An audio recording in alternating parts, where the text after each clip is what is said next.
All right, good morning, good afternoon, everyone. From wherever you're calling in, thanks so very much for taking the time to join our webinar. We're just going to wait a couple minutes to give any other attendees time to join.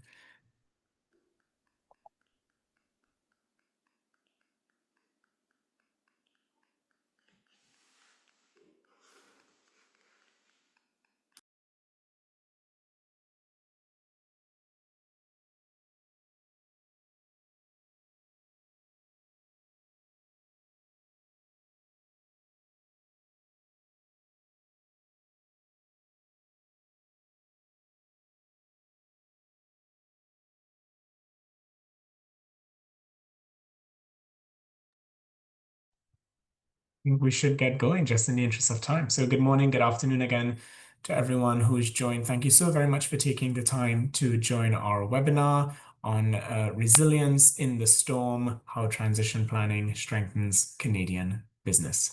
By way of introduction, my name is Rajiv Jalim, and I'm the Global Director of Sustainability Solutions here at Novisto, which is a Montreal headquartered an ESG reporting software company. So thank you so very much again for taking the time. Before we jump into the meat of today's very exciting discussion, a couple housekeeping rules. This webinar is being recorded and will be circulated after to all registrants. So if you miss anything during our live discussion, you can always catch it with the recording. And I always invite our participants to drop any questions that you might have for our panelists throughout the webinar, and we have dedicated Q&A time at the end where we will address some of those questions. So, North American companies, especially here in Canada, are facing a volatile policy environment, especially as it relates to ESG disclosures, reporting, transition planning, and of course, market competitiveness. For those Canadian companies, managing climate risks while trying to balance global growth in the face of economic pressures caused by the US market, the path ahead is obviously marred with uncertainty. On the specific topic of transition planning, those same companies are trying to access capital allocations for decarbonization, and that means the credibility of their proposed transition plans comes into question. Some of the barriers faced include the lack of consensus on what makes a transition plan credible, and obviously the volatility of government policy around instruments such as carbon pricing. Of course, there are many other challenges that I know our panelists will describe as we flow through the conversation. So I would love to now introduce you to the three stars of our webinar. We have Miville Tremblay, who is a visiting fellow at Serralo, which is a think tank. We have Sonia Lee Trottier, director at the Canada Climate Law Initiative. And we have Chad Park, VP of Sustainability and Citizenship at Cooperators. So I'm very excited to have all three of them join us on today's panel. To get the conversation going, Miville, I thought I would punt the first question to you.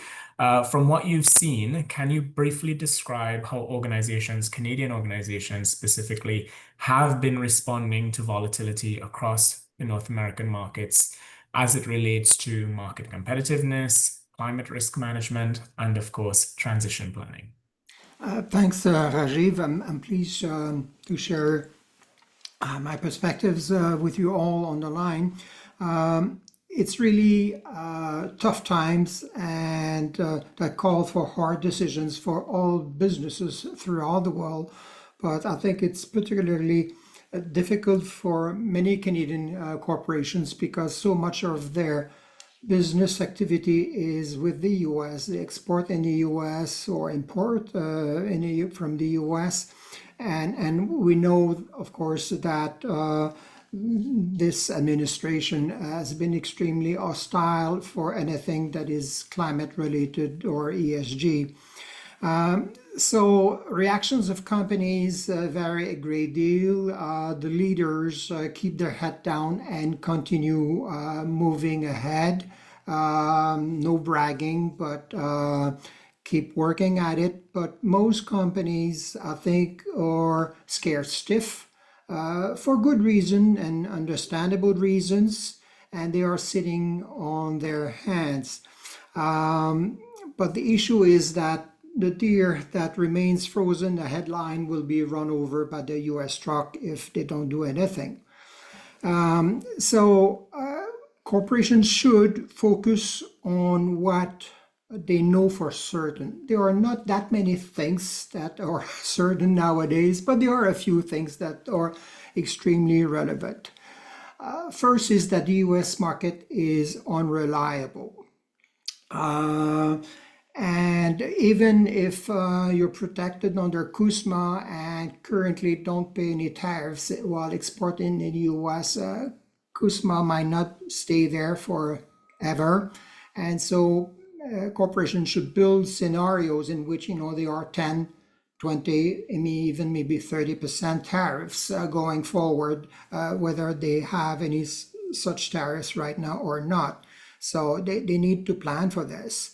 And the second thing that is certain is that climate remains a risk. It is an increasing risk. And other countries are moving ahead, both in terms of fighting climate change and preparing for climate or being climate ready, and also to hedge their positions in the US. Now, two things that are certain: US unreliable, climate risk rising. Now, you should focus on what you can control regarding these two things. And they come up under one word. I think it's competitiveness. And so, especially here with Kenyan corporations, that means first and foremost to increase the productivity. So making investments that will lower the costs, introduce new technology, introduce new products that would be more attractive, using AI among other solutions. Then the second front is to reduce the climate risk. And the third avenue is to diversify the markets. But the same investments that will increase your productivity are likely, if you plan it that way, to reduce your carbon footprint and make you competitive in new markets, either in new segments in the US market, or able to afford a 10 or 20% tariff that may come on to you. But more importantly, would be seen positively in new markets in Europe or in Asia, where carbon footprint is among the decision-making criterion. Now, to do this, climate risk must become a core part of your corporate strategy. To reduce risks and to capture new business opportunities. So it cannot be just PR. And as a matter of fact, in the US, if you just do PR, you'll be crucified for it.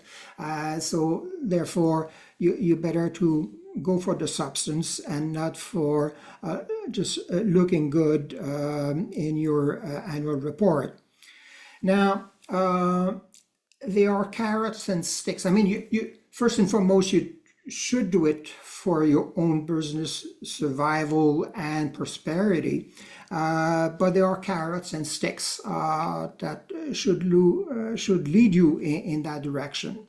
A reminder, last night in the budget speech, the government has committed itself to continue working on the corporate carbon tax. You know that the consumer carbon tax has been abolished at the beginning of the year, but the corporate is there to stay, and the government has said, well, there'll be rises for carbon beyond 2030. And this is clearly the stick part. Now, the carrot is that you can more easily attract the capital you need for those investments,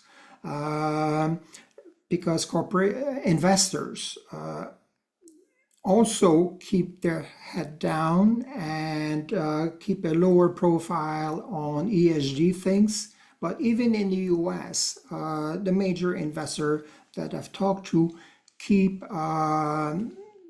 the climate center in their investment decision because they don't want to lose money because of bad decision related to climate risk. This is a financial risk for them, and they know that it can also be an opportunity if they invest in, let's say, high carbon industry that is steadily working to reduce it. So there is value being created.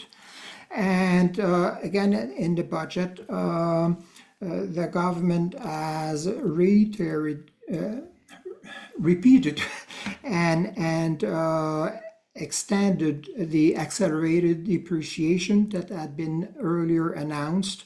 And so the government claims that the lowest marginal effective rate of G7 countries with these tax advantages, specifically for manufacturing and processing, which make it even more attractive than what is in the big, beautiful budget in the US. So we can't be competitive at that level. So therefore, big challenges, hard decision to make, but doing nothing is a recipe for disaster.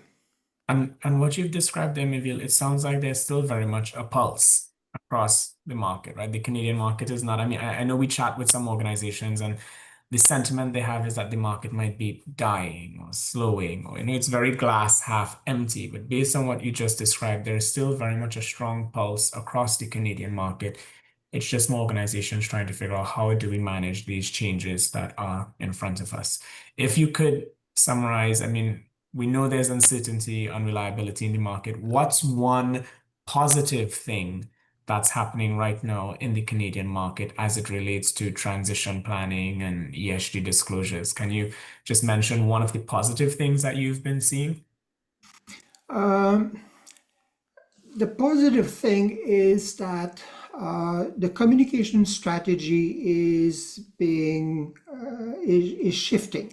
I mean, we are somehow going from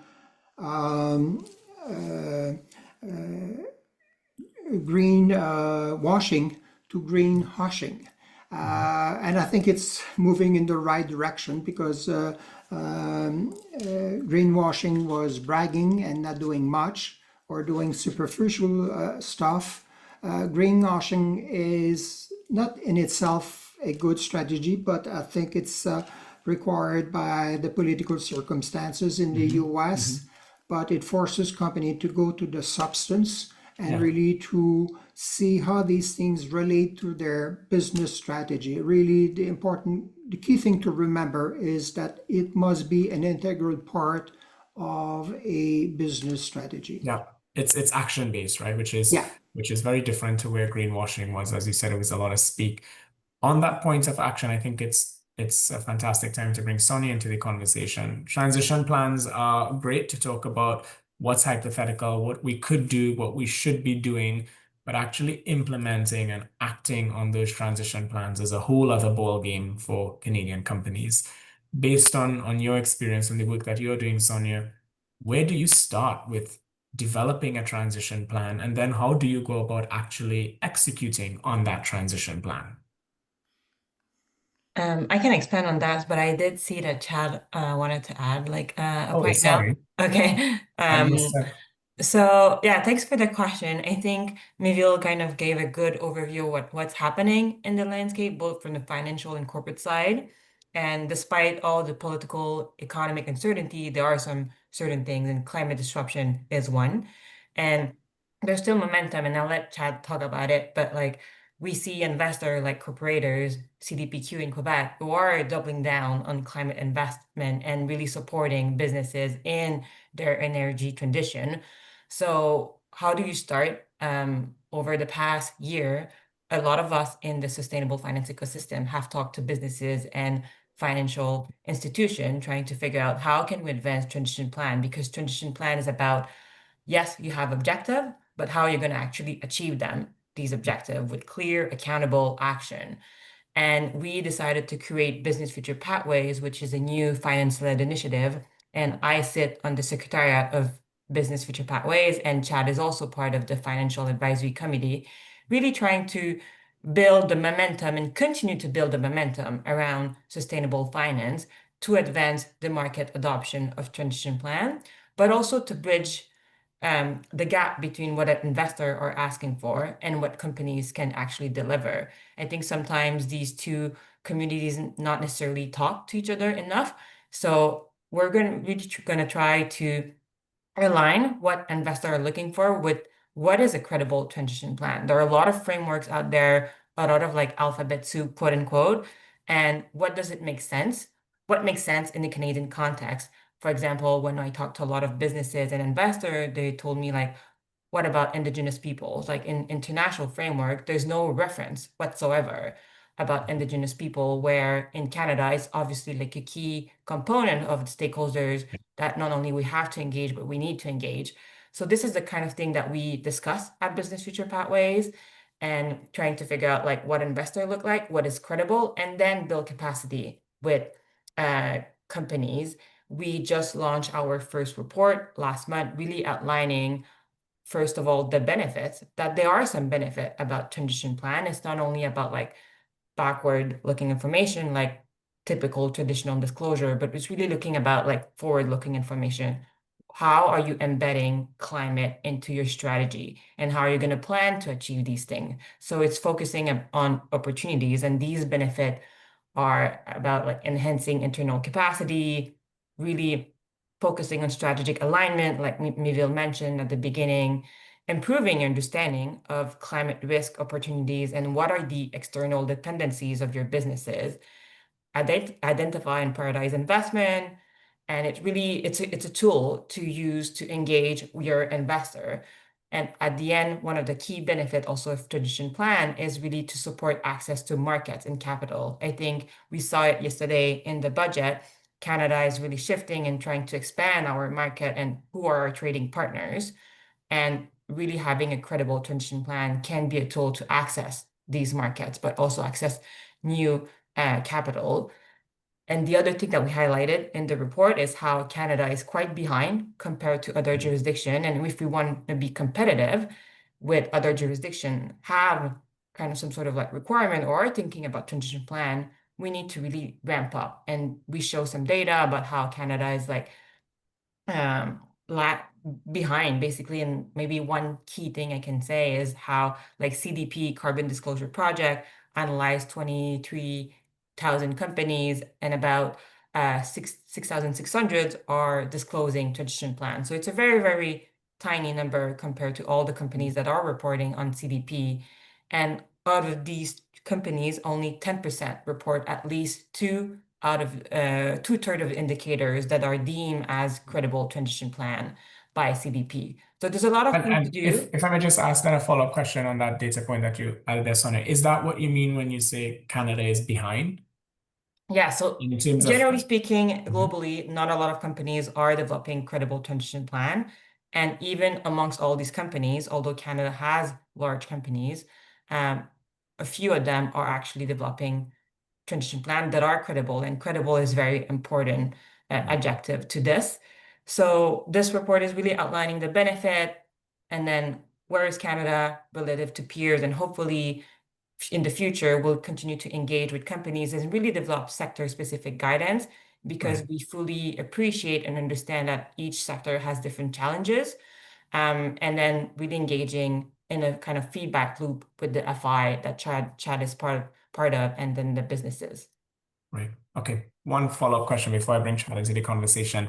How do our attendees access that report, or where can they find it? Because I know we're going to get that question. Yeah, for sure. People can go on Business Future Pathways website under the resource publication. You have access. There's a summary and also the full report, both in English and French. So I'll put the link in the chat.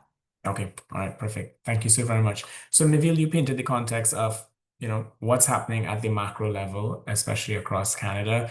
Sonia brought in the angle of how can we actually effect change, and how can we begin on the path of taking action in these transition plans. But there is a third person on our webinar who is actually living this day in and day out on the corporate side of things, the business side of things. You don't exactly have the luxury of time to hypothesize and strategize. I imagine, Chad, you're the one actually implementing and trying to figure this out on the go. Corporates has had a long history, as far as I can remember, of climate concerned investing, and you've obviously set that target that includes transition investments. Can you tell the audience a little bit about that target and how you approach transition investing? I imagine the credibility of climate transition plans is a big topic that you are considering at Corporators. Yeah, sure. Thanks, Rajiv, for the question. And just before I get into that, the point I was going to make to follow up Navil's comments was when you spoke about climate risk is financial risk, I think that's a really important one to remind ourselves. And I've heard the term we need to shift in our communications from morality to materiality. And I quite like that because it's talking about doing this work because it's material to our business and so on. Cooperators as a insurance and financial services cooperative has a pretty clear line of sight to the risks and the impacts of those risks and the financial implications of the rising climate risks through especially our property and casualty insurance business. But with our investment dollars, yeah, we have had a longstanding commitment to climate investing, and I would say that has evolved quite a bit over the years. But anyway, the target that you're referring to in your question is one that we set back in 2021, and it says that by 2030, 60% of our investment portfolio will be invested in either impact investments and/or climate transition investments. And then we've got an interim target for that for end of 2026 that we'll get to 50%. So we set this target back in 2021 when we had surpassed a previous goal that we'd previously set to get to 20% of our portfolio being in impact investments by 2022.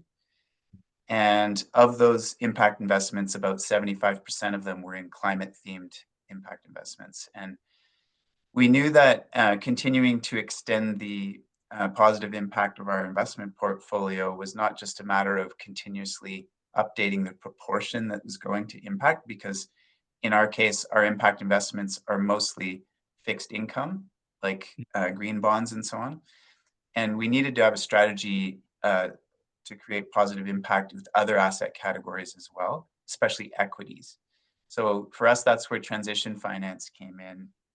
We recognize that Canada obviously has a unique economy, and given that economy, a strategy of just deselecting higher emitting industries or companies would not be enough. It wouldn't be a good strategy for our investment portfolio, but it also wouldn't be a good impact strategy, because in order to achieve our Paris Agreement targets as a country, Canada will need to see emissions reductions in the high emitting sectors that still dominate our economy, and that requires capital.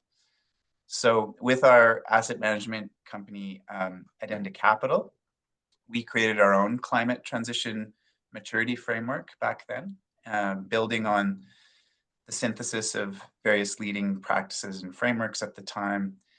But really, that was done in the absence of a broadly agreed upon transition taxonomy or definitions of what constitutes a credible transition plan. So now that these taxonomies and the definitions are emerging, and for example, the work of the Business Futures Pathways group that Sonia was describing, we'll be able to root our approach in these taxonomies and these definitions and these guidances, which will help bolster their credibility and give our our investment managers and so on confidence in what in the lens that they're applying to the investment decisions. So for climate transition plan specifically, it's key to make sure that there is teeth to our framework. So real meaning, that it really means something to be included in the climate transition framework. And that if a company's progress or commitment wanes over time, there's some basis for actually shedding those companies from the transition part of our portfolio, which we have done, by the way.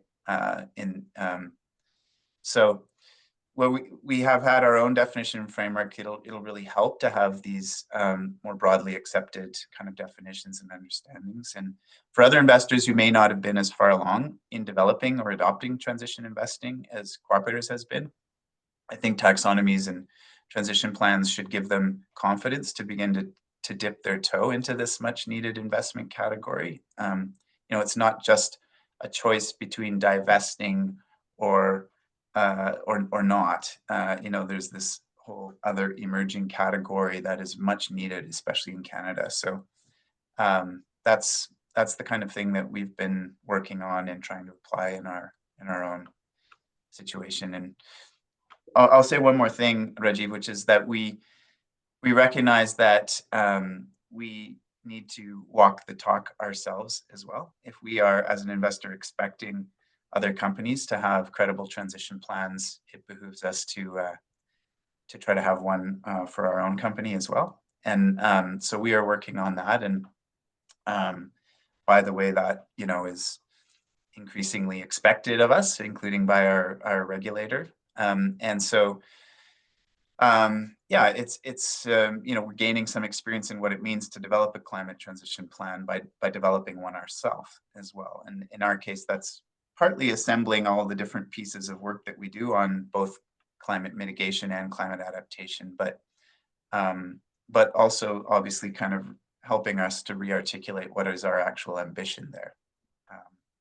And we're using the guidance of the Transition Plan Task Force Disclosure Framework, as well as their asset owners sector guidance to do that. And we're also drawing on materials developed by the United Nations Environment Program Forum for Insurance Transition to Net Zero. So they're developing some guidance specifically for insurance companies. And to Sonia's point earlier, I think it is helpful to have sector-specific guidance because it really helps make sure that taking into consideration the unique attributes of various sectors and what climate transition actually means in those sectors. Thank you so very much for that overview, Chad. I mean, I have 1,000 follow-up questions that I can probably ask. But one of the key messages, which is one of my favorite messages that you delivered there, is that even in a face of uncertainty around how you actually do this, how you report this, how you measure this, how do you make impact-focused investments, how do you assess the credibility of transition plans in your investments, even in the face of all of those question marks, Cooperators still started somewhere. My follow-up question, if you could briefly touch on, is how do you measure all of this? I know that's a lofty question, but how do you measure progress? Is there a magical dashboard somewhere? Do you do stakeholder engagement sessions? How do you assess the progress you're making towards those targets? Well, a few ways. I mean, obviously, one way is how is our investment portfolio doing overall?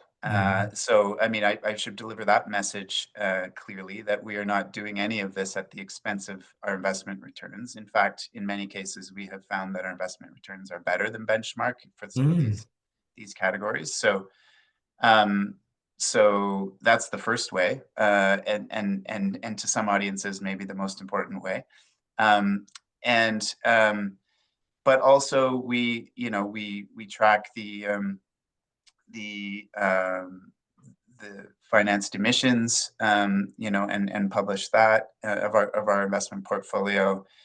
And then we are tracking as I said, the proportion of our portfolio against that is considered to be either impact or transition, using these definitions that we've developed. So yeah, to your point, that's another reason why credible ways of evaluating what can legitimately be called transition, just like in earlier days, what can legitimately be called impact, is important, because that helps convey credibility to our claim. We are currently at the end of 2024 over 52% of our investment portfolio in investment in impact investments or transition, which so means we've exceeded our 2026 target, or interim target on our path to 60%. Now there's a big caveat there because we have designed our framework in such a way that there's an increasing